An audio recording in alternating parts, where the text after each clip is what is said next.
엿새째 되는 날 그들은 험준한 산속을 달려가게 되었다. 소녀는 무공을 몰랐다. 사형객이 부축해주는 데 따라 억지로 버티는 것에 불과했다. 사형객은 그가 부탁해 오기를 기다렸으나 시종 뜻을 이룰 수가 없었다. 나중에 그는 그 소년의 굳건한 태도에 탐복하는 마음마저 우러났다. 다시 하루를 달려갔다. 산길은 점점 험악해지고 가팔라졌다. 소년은 더 이상 걸음을 옮길 수가 없게 되었다. 사형객은 부득이 그를 등에 업고 벼랑의 절벽을 이리저리 몸을 날려 올라갔다. 소년은 간담이 서늘해졌다. 아슬아슬한 순간에 그는 눈을 감고 아예 주위를 쳐다보려고 하지 않았다. 이날 정오 무렵 사형객은 한 자루 붓대처럼 솟아있는 산봉우리 아래에 이르게 되었다. 그는 산봉우리에서 드리워진 하나의 쇠사슬을 붙잡고 위로 올라갔다. 그 산의 봉우리는 민둥민둥하여 손발을 놓을 곳도 없었다. 그 쇠사슬이 아니라면 사형객의 무공이 아무리 높다 해도 좀처럼 기어오를 수 없는 것 같았다. 산봉우리 위에 이르자 사형객은 소년을 내려놓으며 말했다. 이곳이 마천회다. 나의 아호는 마천거사라고 하지. 바로 이곳의 이름에서 얻어진 것이다. 그럼 이제부터 너는 이곳에서 머물도록 해라. 소년은 사방을 두리번거렸다. 봉우리의 지세가 매우 넓고 험했다. 그는 몸 주위에 연기와 안개같이 피어오르는 구름송이들이 감돌고 있는 것을 보고 놀라 입을 열었다. 당신은 저를 도와 어머니와 아황을 찾아주신다고 하지 않았어요? 사형객은 냉랭히 말했다. 세상이 이토록 넓은데 너의 어머니가 어딜 간 줄 알고 찾겠느냐?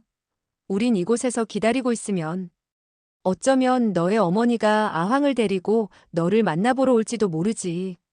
소녀는 나이가 어리고 철이 없었으나 사형객이 자기를 속이고 있다는 것을 깨달았다. 이와 같이 험한 곳을 어머니와 아황이 기어오를 수 있겠는가 하는 생각이 들었다. 일시 그는 멍해져서 한마디 말도 하지 못했다. 사형객은 말했다. 언젠가 내가 산 아래로 내려가고 싶을 때 나에게 한마디 부탁만 하면 나는 즉시 너를 산 아래로 내려다 주마. 그는 속으로 생각했다. 이 녀석에게 음식을 주지 않는다면 끝내 나에게 입을 벌리고 부탁할 것이 아니겠는가. 소년의 어머니는 그에 대해서 매우 냉랭했으나 한 번도 그를 속인 적은 없었다. 그는 처음으로 남에게 기만을 당하게 되자 눈에 눈물을 글썽이게 되었다. 그는 흘러내리려는 눈물을 애써 참았다. 이때 사형객은 동굴 안에서 이 광경을 살펴만 보고 있었다. 잠시 후 동굴 안에서는 검은 연기가 모락모락 피어올랐다. 바로 음식을 만들고 있는 것이었다. 잠시 후에는 향긋한 향내가 물씬물씬 풍겼다. 소녀는 배고픔을 이겨내지 못하고 동굴 안으로 들어갔다. 그 동굴은 매우 오래된 커다란 동굴이었다. 사형객은 일부러 아궁이와 솥을 동굴 입구 쪽에 가져다 놓고 음식을 만들고 있었다. 그는 소년이 자기에게 부탁하게끔 만들자는 속셈이었다. 그런데 소년은 어릴 때부터 어머니와 서로 의지해서 살아온 터라 남의 것과 자기 것을 구분할 줄 몰랐다. 음식이 있으면 먹고 없으면 먹지 않고 남에게 빌어먹는다는 생각은 갖지 않았다. 그는 돌로 만든 식탁 위에 한 쟁반의 고기와 밥이 놓여 있는 것을 보고 스스로 젓가락과 그릇을 가져와 밥을 뜨고 젓가락으로 찬을 집어먹었다. 사형객은 어리둥절해졌다. 저 녀석은 배짱이 두둑하구나. 그러나 그는 나에게 만두를 사준 적이 있고 대추와 술과 밥을 대접한 적이 있지 않은가? 만약 그에게 나의 음식을 먹지 못하게 한다면 도리어 의리 없는 사내가 되고 말 것이다. 그는 소년이 하는 짓을 무시했다. 이들 두 사람은 서로 마주 앉은 채 아무 말도 없이 밥만 퍼먹었다. 소년은 습관이 되어 있어서 밥을 먹은 후 스스로 자기 그릇을 씻고 젓가락도 씻었다. 심지어 솥을 씻기도 했고 나무를 해오기도 했다. 이것은 평소 그의 어머니와 함께 살 때 길들인 습관이었다. 한 번은 그가 나무찜을 해가지고 동굴 안으로 돌아가려 했을 때 갑자기 숲속에서 바스락거리는 소리가 들렸다. 그쪽으로 고개를 돌렸을 때 마침 한 마리의 조그만 노루가 튀어나왔다. 소녀는 대뜸 들고 있던 도끼로 노루의 머리를 내리찍어 잡았다. 그런 후에 개울가에 가서 깨끗이 씻고 살을 발라서는 동굴로 가져와 바람이 잘 통하는 곳에 말린 후 두 다리의 고기를 짓이겨서 솥에 삶았다. 사형객은 노루고기를 삶은 고깃국의 구수한 향기를 맡고 숟가락으로 그 국물을 떠서 맛을 보았다. 그는 그 맛에 홀딱 반하고 말았다. 한편으로 그는 속으로 여간 고뇌하지 않았다. 노루고기로 만들어진 국은 맛이 매우 좋았다. 자기가 만든 그 어떤 음식보다도 훌륭한 것이었다. 나이 어린 소년에게 그와 같은 재간이 있는 것을 보면 자기가 먹을 복이 터진 셈인지도 모른다. 사냥을 할 줄 알고 음식을 만들 줄 아니까 그가 자기에게 산 아래로 데려다 달라고 말을 하지 않는 이상 굶겨서 부탁을 받아내기는 틀렸다는 생각이 들었다. 이와 같이 그들은 마천에서 며칠을 보냈다. 소녀는 허드렛 일을 하고 덫을 놓고 딱총으로 날짐승을 잡는데 그 재간이 제법이었다. 그는 매일같이 신선한 음식을 만들어 사형객과 함께 먹었다. 다 먹지 못한 고기는 바람에 말려 저장해 두었다. 그의 요리 솜씨가 독특했기 때문에 산골에서 만든 초라한 것이라고 하나 독특한 별미가 있었다. 사형객은 그 음식 맛에 반해서 음식을 어떻게 만들 줄 알았느냐고 물어보았다. 소녀는 어머니에게서 배운 것이라 대답했다. 사형객은 계속 질문을 한 결과 그 소년의 어머니가 음식 솜씨가 뛰어나나 성격이 거칠고 괴팍할 뿐만 아니라 게을러서 10끼의 밥 가운데 9끼의 밥은 아들더러 지어서 먹게 한 사실을 알아낼 수 있었다. 만약에 음식 솜씨가 좋을 때, 또 그녀의 기분이 좋을 때는 옆에서 잘 가르쳐주고 기분이 나쁠 때는 욕지거리를 하고 때린다는 것이었다. 사형객은 그들 모자 두 사람이 그토록 좋은 음식을 만들 수 있는 솜씨를 지닌 것을 보면 매우 총명한 사람인데 남편에게 버림을 받자 괴팍하고 포악한 성질을 부리게 되었는지도 모른다고 생각했다. 사형객은 소년이 자기와 이야기하는 횟수가 줄어들자 속으로 약간 걱정이 되지 않을 수 없었다. 자기가 전에 결심한 맹세를 서둘러 실천하지 않는다면 언젠가는 신복지환이 될 것 같았다. 어느 날엔가 소년이 사형객의 원수가 되는 사람의 교사를 받아 사형객의 무공을 제거하거나 불구의 몸이 되도록 하라는 부탁을 하면 어떻게 할까 걱정이었다.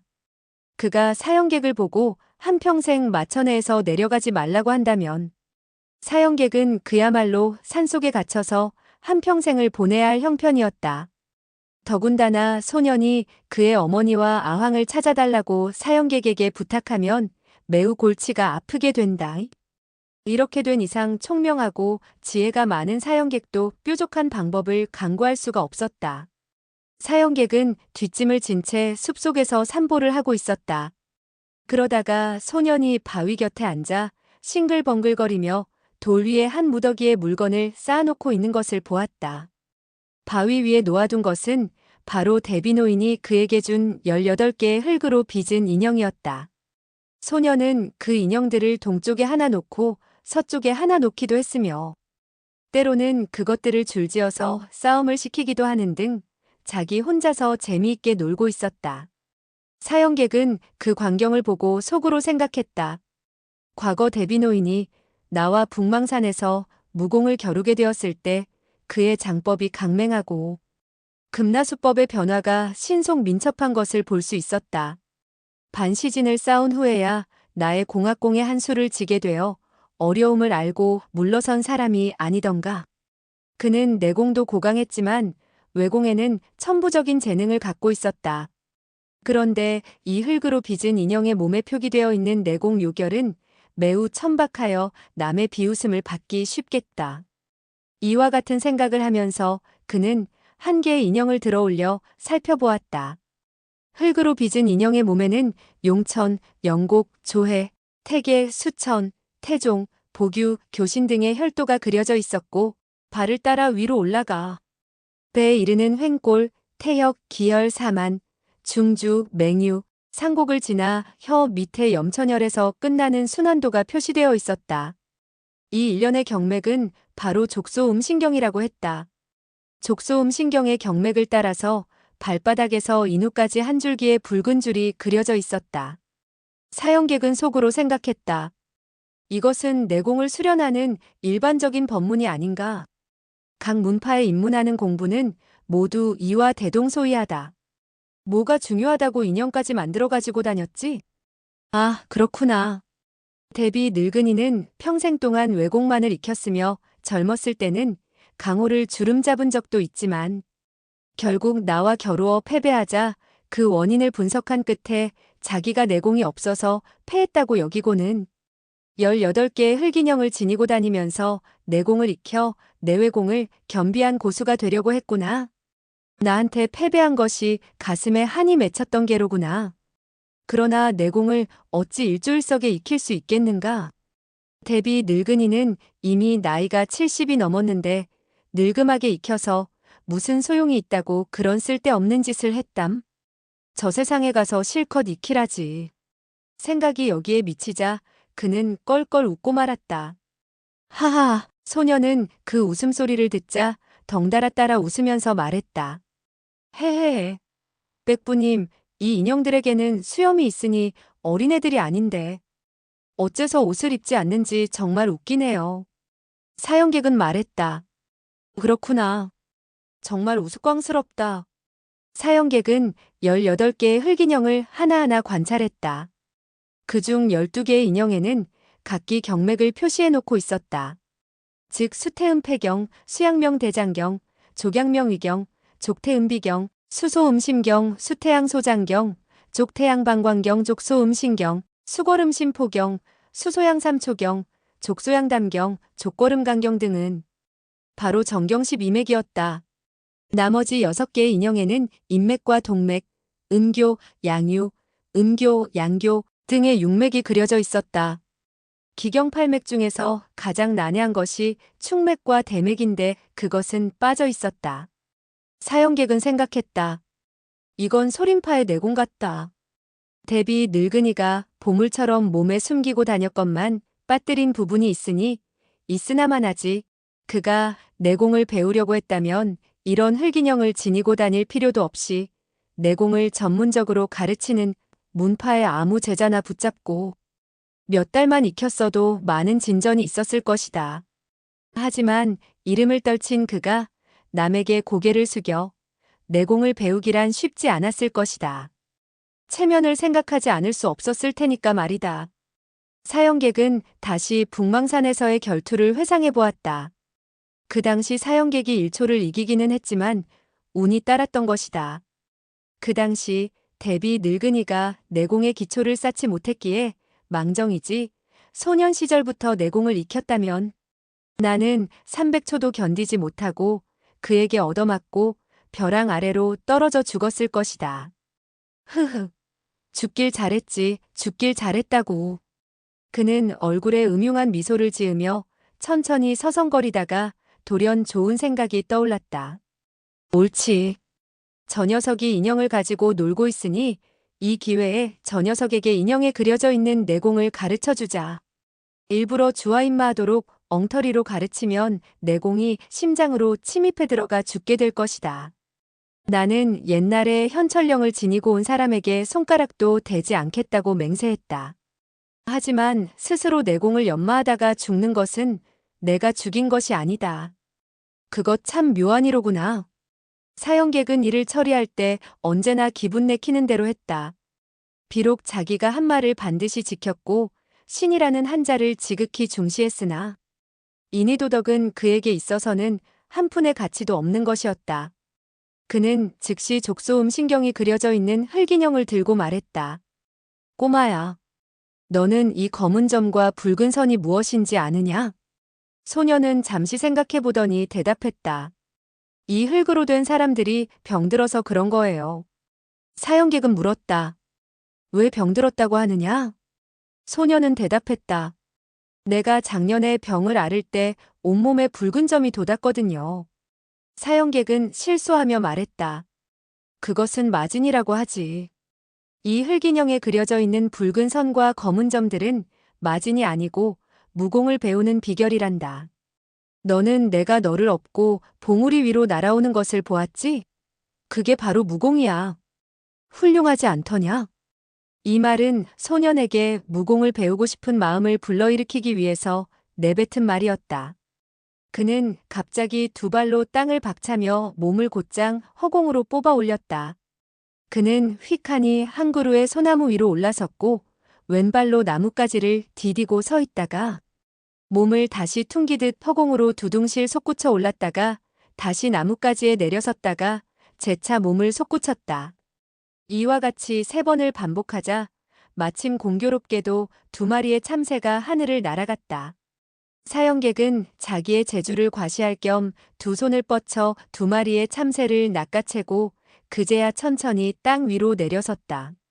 소녀는 손뼉을 치며 웃었다. 정말 훌륭한 재간이에요. 정말 멋져요. 사형객은 손바닥을 펼쳤다. 그러자 2마리의 참새가 날갯짓을 하며 날아오르려고 했으나 손바닥 위에서 맴돌뿐 하늘로 날아가지 못했다. 사형객이 내공으로 2마리의 참새를 빨아당겼기 때문이었다.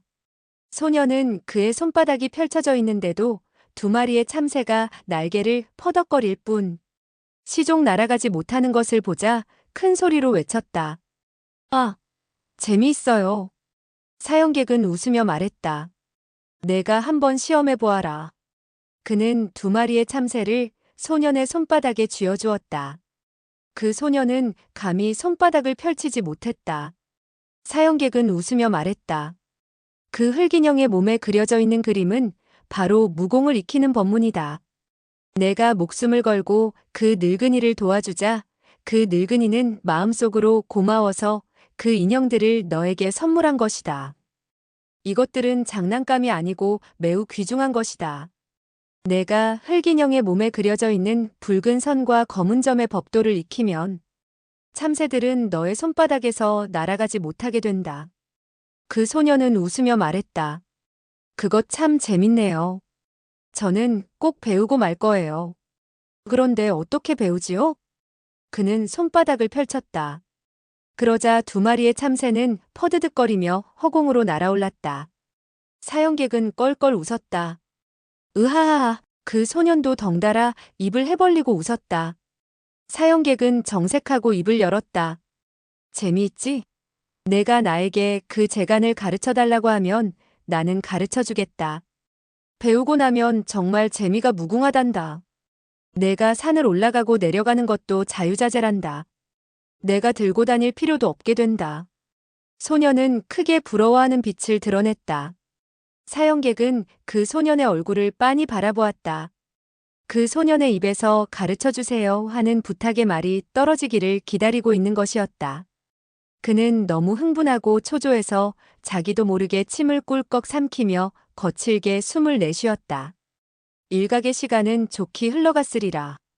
그 소년은 드디어 입을 열었다. 내가 당신에게 부탁을 한다면 당신은 나를 즉시 패줄 거예요. 그러니 나는 배우지 않을래요.